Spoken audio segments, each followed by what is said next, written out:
हर हर महादेव। 24वां अध्याय। भस्म महामाते का निरूपण। सूत जी बोले, हे महर्षियों, भस्म संपूर्ण मंगलों को देने वाला और उत्तम है। उसके 2 भेद बताए गए हैं। मैं उन भेदों का वर्णन करता हूँ, आप लोग सावधान होकर सुनिए। एक को महाभस्म जानना चाहिए और दूसरे को स्वल्प भस्म। महाभस्म के भी अनेक भेद हैं। वह 3 प्रकार का कहा गया है, श्रौत, स्मृत और लौकिक। स्वल्प भस्म के भी बहुत से भेदों का वर्णन किया गया है। श्रौत और स्मृत भस्म को केवल द्विजों के ही उपयोग में आने के योग्य कहा गया है। तीसरा जो लौकिक भस्म है, वह अन्य लोगों के भी उपयोग में आ सकता है।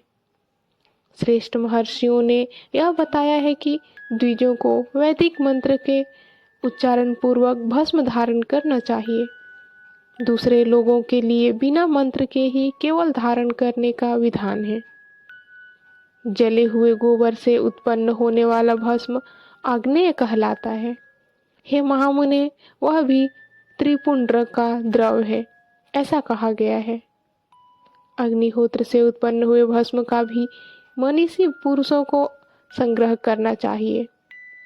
अन्य यज्ञ से प्रकट हुआ भस्म भी त्रिपुंड्र धारण के काम में आ सकता है। जाबालोपनिषद में आए हुए अग्नि इत्यादि 7 मंत्रों द्वारा जल मिश्रित भस्म से धूलन करना चाहिए। महर्षि जाबाली ने सभी वर्णों और आश्रमों के लिए मंत्र से या बिना मंत्र के भी आदरपूर्वक भस्म से त्रिपुंड्र लगाने की आवश्यकता बताई है। समस्त अंगों में सजल भस्म को मलना या विभिन्न अंगों में तिरछा त्रिपुंड्र लगाना, इन कार्यों को मोक्षार्थी पुरुष प्रमाद से भी न छोड़े, ऐसा श्रुति का आदेश है। भगवान शिव और विष्णु ने भी तिर्यक त्रिपुंड्र धारण किया है। अन्य देवियों सहित भगवती उमा और लक्ष्मी देवी ने भी वाणी द्वारा इसकी प्रशंसा की है। ब्राह्मणों, क्षत्रियों, वैश्यों, शूद्रों, वर्ण संस्करों और जाति भ्रष्ट पुरुषों ने भी उद्धलन एवं त्रिपुंड्र के रूप में भस्म को धारण किया है।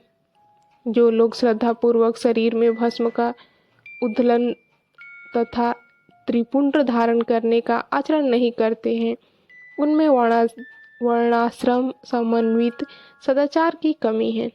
जिनके द्वारा श्रद्धापूर्वक शरीर में भस्म लेप और त्रिपुंड्र धारणा का आचरण नहीं किया जाता है, उनकी विनिर्मुक्ति करोड़ों जन्मों में भी संसार से संभव नहीं है।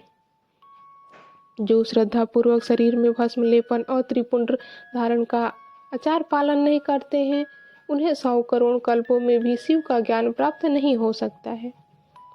जो श्रद्धापूर्वक भस्म लेप और त्रिपुंड्र धारण नहीं करते हैं, वे महापातक से युक्त हो जाते हैं, ऐसा शास्त्रों का निर्णय है।